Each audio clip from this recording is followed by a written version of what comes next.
सपनों में रख आस्था, कर्म तू किए जा, त्याग से ना डर, आलस का परित्याग किए जा। सपनों में रख आस्था, कर्म तू किए जा, त्याग से ना डर, आलस का परित्याग किए जा। गलती कर ना घबरा, गिरकर भी फिर हो जा खड़ा। गलती कर ना घबरा, गिरकर भी फिर से हो जा खड़ा। समस्याओं को रास्तों से निकाल दे, समस्याओं को रास्तों से हटा दे। अगर चट्टान भी हो तो उसे ठोकर से उछाल दे, अगर चट्टान भी हो तो उसे ठोकर से उछाल दे। रख हिम्मत तूफानों से टकराने की, रख हिम्मत तूफानों से टकराने की। जरूरत नहीं है किसी मुसीबत से घबराने की, जरूरत नहीं है किसी मुसीबत से घबराने की। रख हिम्मत तूफानों से टकराने की, जरूरत नहीं है किसी मुसीबत से घबराने की। जो पाना है बस उसकी एक पागल की तरह चाहत कर, जो पाना है बस उसकी एक पागल की तरह चाहत कर। कर्म तू करते जा, साथ में खुदा की भी इबादत कर। कर्म तू करते जा, साथ में खुदा की भी इबादत कर। जो पाना है उसकी एक पागल की तरह चाहत कर। कर्म तू करते जा, साथ में खुदा की भी इबादत कर। फिर देख किस्मत क्या क्या रंग दिखलाएगी, फिर देख किस्मत क्या क्या रंग दिखलाएगी। तुझको तेरी मंजिल मिल जाएगी, तुझको तेरी मंजिल मिल जाएगी। सपनों में रख आस्था। हेलो फ्रेंड्स, सो आज हम डिस्कस कर रहे हैं आज का हमारा new session, new fast revision series, and इसमें हम डिस्कस कर रहे हैं antibody structure and पेपेन pepsin digestion, कि पेपेन पेप्सिन डाइजेशन के बाद एंटीबॉडी के स्ट्रक्चर में कौन से फ्रैगमेंट्स बनते हैं, तो ये हम डिस्कस कर रहे हैं। तो एंटीबॉडी के स्ट्रक्चर को अगर हम देखें तो देखिए एक सिंपल आईजीजी एंटीबॉडी का हम स्ट्रक्चर देख रहे हैं। तो आईजीजी अगर हम एंटीबॉडी जो मोनोमेरिक होती है, इसका अगर हम स्ट्रक्चर देखें तो आपको यहाँ पे दो चेन दिख रहे होंगे, एक ब्लू कलर की है एंड एक लाइट ब्लू कलर की है। जो ब्लू कलर के इसको बोलते हैं हेवी चेन, ये हेवी चेन है। एंड हेवी चेन जो होती है ये जनरली एंटीबॉडी में 5 डिफरेंट टाइप्स के हो सकते हैं। म्यू टाइप की हो सकती है, गैमा टाइप की हो सकती है, अल्फा टाइप की हो सकती है, डेल्टा और एप्सिलॉन। ये डिफरेंट टाइप्स के हेवी चेन होते हैं एंड उसी के बेसिस के ऊपर क्लासेस भी है। जैसे म्यू हेवी चेन है तो उस एंटीबॉडी को हम बोलते हैं आईजीएम एंटीबॉडी। अगर गैमा हेवी चेन है तो उस एंटीबॉडी को हम बोलते हैं आईजीजी एंटीबॉडी। अगर अल्फा है तो उस एंटीबॉडी को हम बोलते हैं आईजीए एंटीबॉडी। अगर डेल्टा है तो उस एंटीबॉडी को बोलते हैं आईजीडी एंटीबॉडी, एंड एप्सिलॉन है तो इसको बोलते हैं आईजी। तो डिफरेंट हेवी चेन्स होते हैं, उस हेवी चेन के बेसिस के ऊपर क्लासिफिकेशन किया गया है। तो ये 5 क्लासेस हम एंटीबॉडी के देखते हैं। अभी देखो हेवी चेन जो है, हेवी चेन में एक अमाइनो टर्मिनस है और एक कार्बोक्सी टर्मिनस है। तो 2 हेवी चेन होते हैं, तो ये 2 हेवी चेन के amino terminus, carboxy terminus. And 2 light chain है, ये जो है ये लाइट चेन है। अभी लाइट चेन जो होती है वो 2 टाइप्स की होती है। लाइट चेन में भी आपको ये दिखेगा, एक कप्पा की हो सकती है और एक लैम्बडा की हो सकती है। मोस्टली कप्पा की ज्यादा होती है, लैम्बडा की कम होती है। लाइट चेन इसमें भी 2 आपको टर्मिनस दिख रहे होंगे क्योंकि ये प्रोटीन है, तो amino terminus, carboxy terminus, amino terminus, carboxy terminus. तो heavy chain and light chain, इसमें 2 हेवी चेन होते हैं एंड 2 लाइट चेन होते हैं। तो यहां पे हम मेंशन करते हैं 2H चेन। एक मोनोमेरिक एंटीबॉडी में 2 H चेन होते हैं एंड 2 L चेन होते हैं। अभी एंटीबॉडी में जो स्ट्रक्चर होता है, इस स्ट्रक्चर में अमाइनो टर्मिनस का जो रीजन है, जो अमाइनो टर्मिनस के अराउंड 120 अमाइनो एसिड हम बोलते हैं, ये होता है वेरिएबल रीजन। इसको हम वेरिएबल रीजन बोलते हैं कि जो वेरिएबल होता है उसमें अमाइनो एसिड का सीक्वेंस वेरिएबल होता है। जो light chain and heavy chain दोनों में वेरिएबल होता है। एंड यहाँ पे भी आप देखो, यहाँ पे भी वेरिएबल रीजन है, जिसे वेरिएबल हेवी बोला है, वेरिएबल लाइट बोला है, वेरिएबल हेवी बोला है, वेरिएबल लाइट बोला है। ओके, तो ये वेरिएबल रीजन है। दूसरा यहाँ पे होता है कांस्टेंट रीजन। नाउ देखिए यहाँ पे होता है कांस्टेंट रीजन, एंड ये जो कांस्टेंट रीजन है, कांस्टेंट रीजन कि जहां पे अमाइनो एसिड में वेरिएशन नहीं होता। तो देखो यहाँ पे हेवी चेन में भी कांस्टेंट हेवी चेन 1 है, कांस्टेंट हेवी चेन 2 है। तो ये constant heavy chain 1, constant heavy chain 2 and constant heavy chain 3। तो एक कांस्टेंट रीजन है। तो सी टर्मिनस का रीजन जो होता है वो कांस्टेंट होता है। वैसे ही अगर आप यहां पे देखो तो ये constant heavy chain 1, constant heavy chain 2, constant heavy chain 3, ये कांस्टेंट चेन है। इवन लाइट चेन में भी ये कांस्टेंट लाइट चेन है। यहाँ पे भी constant heavy chain 1, constant heavy chain 2, constant heavy chain 3 and यहाँ पे भी कांस्टेंट लाइट चेन है।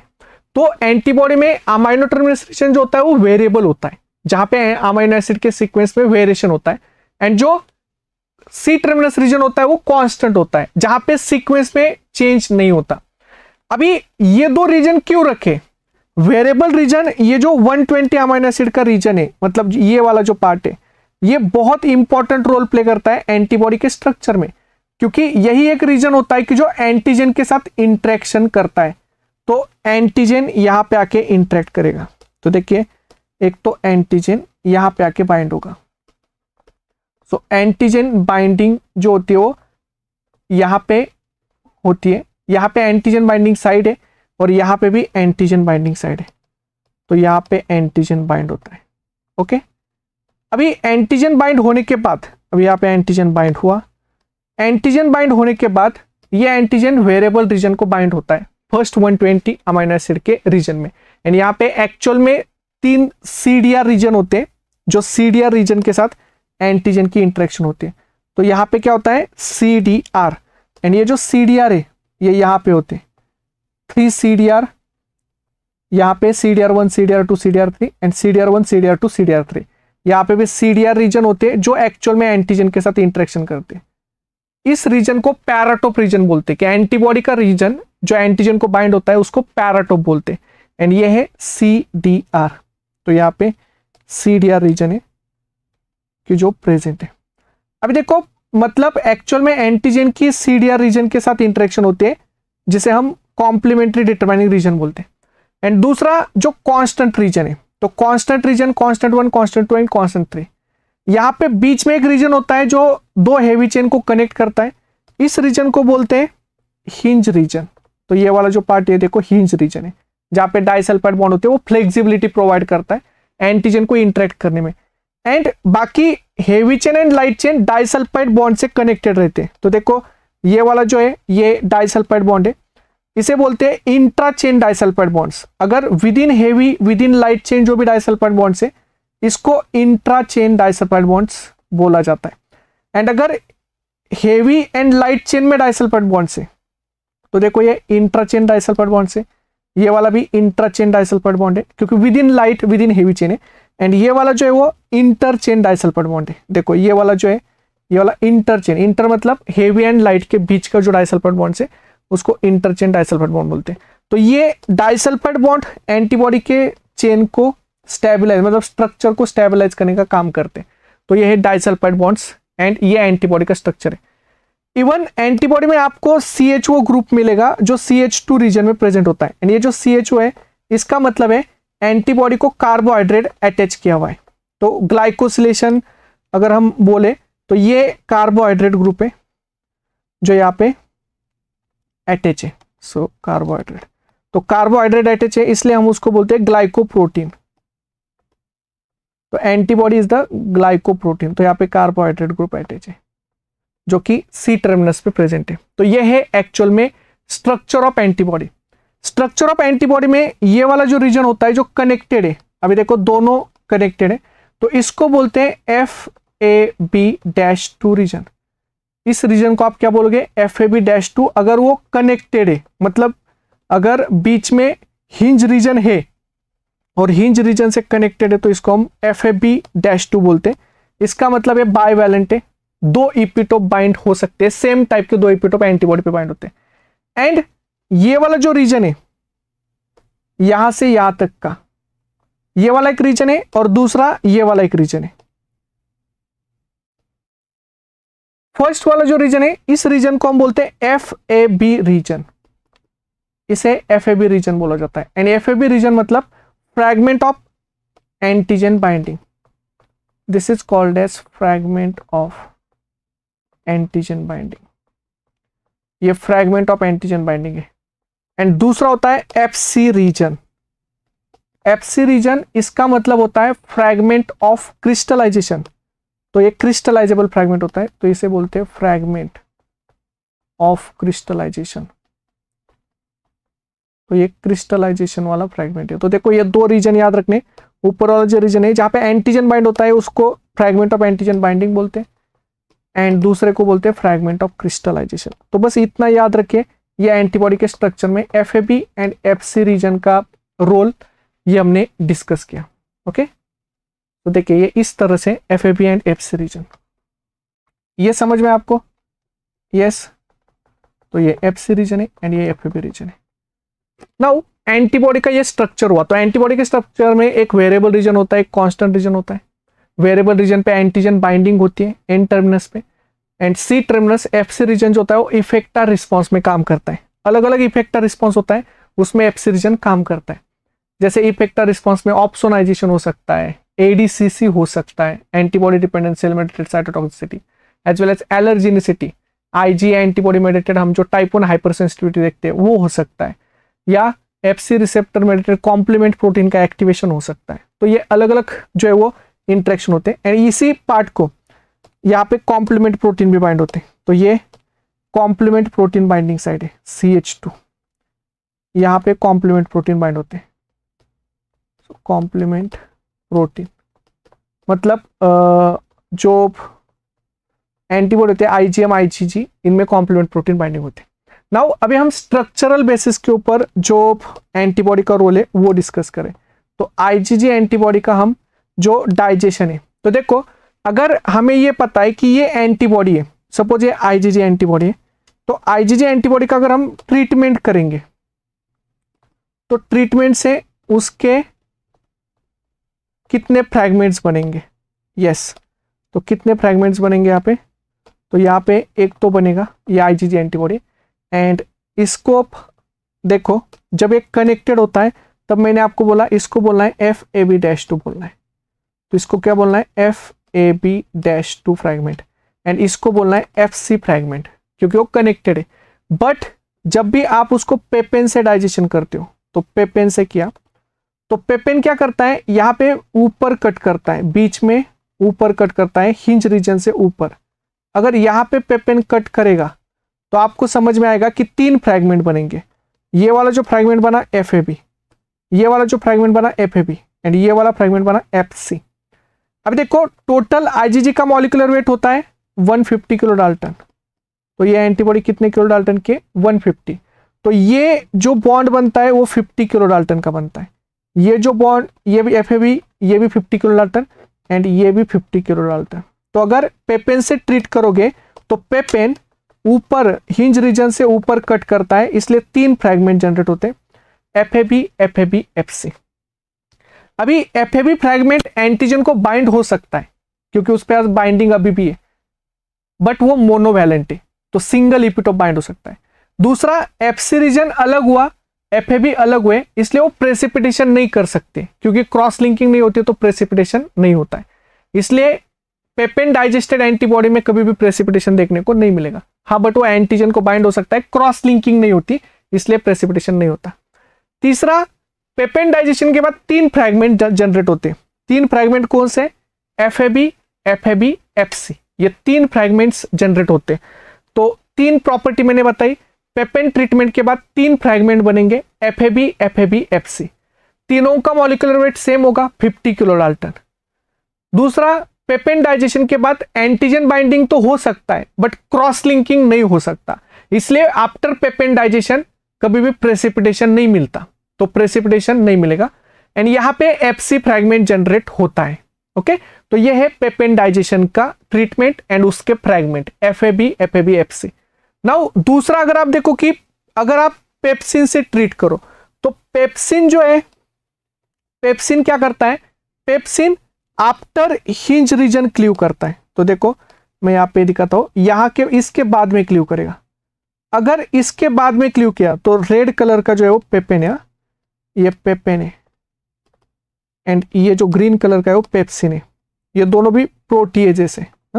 तो पेप्सिन ने क्लीव किया तो देखो एक फ्रैगमेंट जो जनरेट हुआ इसको बोलते हैं FAB-2, जो मैंने आपको बोला था FAB-2 क्योंकि वो बाइवैलेंट रहेगा, क्योंकि वो अभी भी कनेक्टेड है हिंज रीजन से, तो हिंज रीजन से कनेक्टेड है तो एफएबी बाइवैलेंट रहेगा।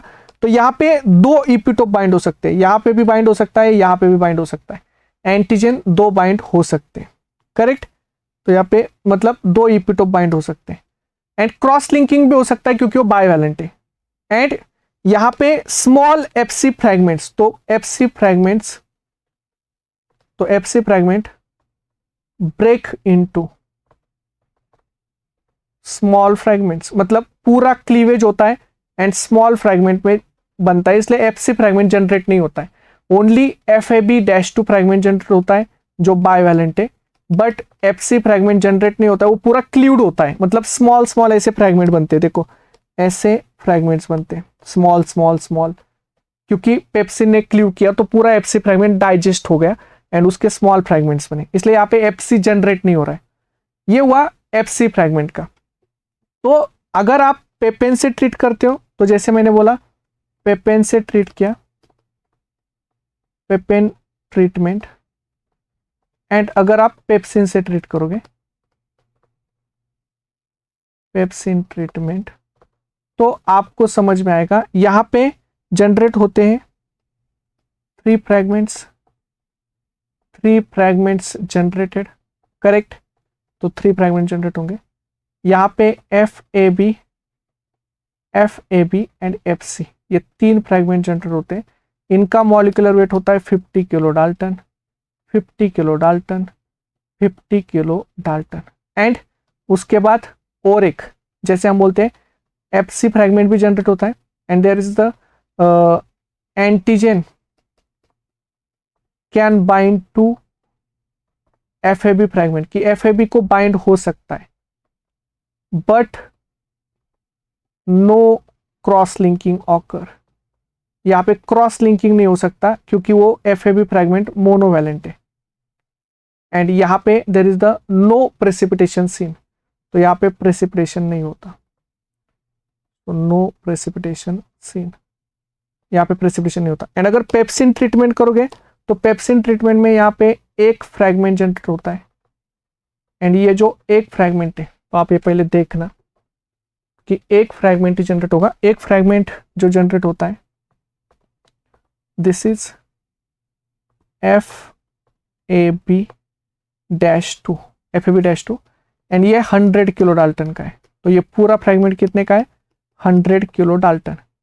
Here there is the no FC fragment generated, यहाँ पे FC फ्रैगमेंट जनरेट नहीं होता, क्यों, क्योंकि FC fragment digested into small peptides, तो FC fragment digested into small peptides, इसलिए FC फ्रैगमेंट जनरेट नहीं होता। बट यहाँ पे एंटीजन बाइंडिंग दोनों साइड होती है, प्लस क्रॉस लिंकिंग भी होता है, तो यहाँ पे antigen bind and cross linking occur, तो क्रॉस लिंकिंग होता है। एंड यही एक रीजन है कि यहाँ पे प्रेसिपिटेशन सीन, कि अगर आप पेप्सिन से डाइजेस्ट करोगे एंड अगर एंटीजन ऐड करोगे तो प्रेसिपिटेशन यहाँ पे देखने को मिलेगा। तो बस ये प्रॉपर्टीज आपको याद रखनी है, ये प्रॉपर्टी जिसको भी याद रहेगी वो पेपेन पेप्सिन डाइजेशन के कोई भी क्वेश्चन को सॉल्व कर सकता है। यहाँ पे तीन फ्रैगमेंट जनरेट होते हैं, यहाँ पे एक फ्रैगमेंट जनरेट होता है, यहाँ पे FAB FC जनरेट होता है जो 50 किलो डाल्टन के होते हैं, यहाँ पे एंटीजन बाइंड हो सकता है बट नो क्रॉस लिंकिंग होता है, इसलिए नो प्रेसिपिटेशन, यहाँ पे प्रेसिपिटेशन नहीं होता है। पॉइंट यही पूछा जाता है कि कहाँ पे प्रेसिपिटेशन होता है, कहाँ पे नहीं होता है, और यहाँ पे FAB-2 बनता है और यहाँ पे FC फ्रैगमेंट नहीं बनता है, यहाँ पे ये स्मॉल पेप्टाइड्स में क्ल्यू होता है FC फ्रैगमेंट, एंटीजन बाइंड भी होता है, क्रॉस लिंकिंग भी होता है, इसलिए प्रेसिपिटेशन होता है। तो ये है important points of पेपेन pepsin digestion. तो आपको बस इतने पॉइंट्स को अच्छे से करना है, तो आपको पेपेन पेप्सिन के क्वेश्चन में कभी भी कोई भी डिफिकल्टी नहीं आएगी, आप सारे क्वेश्चन को सॉल्व कर सकते हो कोई भी एग्जाम के, हर एग्जाम में इसके ऊपर क्वेश्चन आते हैं। एंड तीसरा जो है, अगर बीटा मर्केप्टोइथेनॉल, तो बीटा मर्केप्टोनॉल से अगर डाइजेस्ट करोगे तो बीटा मर्केप्टोनॉल डाइसल्फाइड बॉन्ड्स को रिड्यूस करेगा, एंड डाइसल्फाइड बॉन्ड रिड्यूस हुआ, इसका मतलब है यहाँ पे H चेन अलग होंगे, L चेन अलग होंगे, H चेन दोनों भी अलग होंगे एंड L चेन दोनों भी अलग होंगे, क्योंकि वो डाइसल्फाइड बॉन्ड ब्रेक करेगा, तो इंट्रा एंड इंटर दोनों भी डाइसल्फाइड बॉन्ड ब्रेक हो जाएंगे and H chain L chain जो है वो अलग हो जाएंगे। तो ये है पेपेन पेप्सिन डाइजेशन एंड उसके रोल्स। तो ये पेपेन डाइजेस्ट किया तो 3 फ्रैगमेंट जनरेट होते हैं, पेप्सिन ने डाइजेशन किया तो एक ही फ्रैगमेंट जनरेट होता है, एंड बीटा मर्केप्टनॉल से डाइजेस्ट करोगे तो L चेन अलग होगी, H चेन अलग होगी। यहां तक समझ में आया? यस। सो ये हुआ हमने एंटीबॉडी डाइजेशन एंड उसका रोल डिस्कस किया। अभी आप मुझे इन क्वेश्चन का आंसर दो। तो एक कंसेप्ट चेक के क्वेश्चन है, आप इस क्वेश्चन को पढ़ो एंड उस क्वेश्चन का आंसर कमेंट बॉक्स में डाल दो।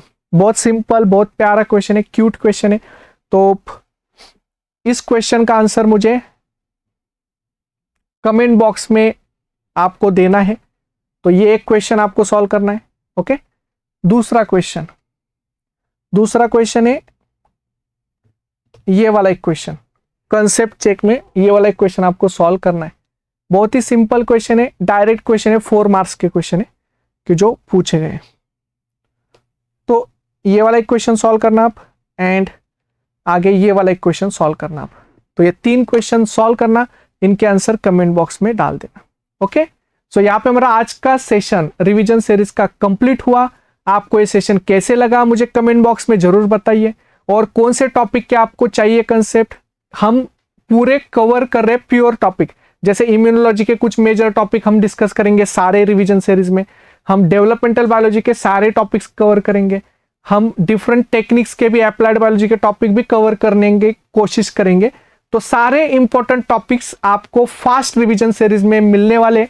आप सिर्फ अच्छे से रिवीजन करना और क्वेश्चन की प्रैक्टिस करना, आपका एग्जाम जेआरएफ क्लियर हो जाएगा और आपका रिजल्ट भी बहुत अच्छा आएगा, क्योंकि फास्ट रिवीजन से बहुत अच्छे से रिवाइज होता है, सारा टॉपिक क्लियरली समझ में आता है। ओके, और भी कोई टॉपिक हो तो आप मुझे कमेंट बॉक्स में जरूर बताना। So thank you all and happy learning. तो इन क्वेश्चन के आंसर आप कमेंट बॉक्स में जरूर डालना। तो ये वाला एक क्वेश्चन है, ओके, ये वाला एक क्वेश्चन आपको डालना है कमेंट बॉक्स में।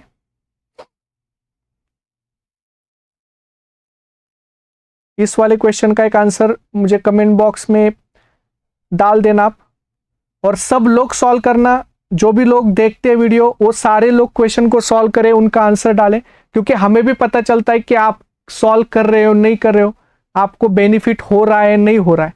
तो आपको बेनिफिट हो रहा है तो ये क्वेश्चंस जरूर सॉल्व कीजिए, उनके आंसर जरूर डालें कमेंट बॉक्स में, क्योंकि मैं सारे कमेंट बॉक्स चेक करता हूं, आपके सजेशंस को भी देखता हूं। तो ये सारे क्वेश्चंस हैं। So thank you all. मैं सबके कमेंट्स देखता हूं, सबके आंसर देखता हूं, और मैं अच्छे से, मतलब जो भी टॉपिक्स आपने बोले वो सारे टॉपिक्स हम रिवीजन सीरीज में करेंगे। So thank you all and happy learning. ऐसे रिवीजन करते रहना अच्छे से, और क्वेश्चन प्रैक्टिस करते रहना। Thank you, happy learning.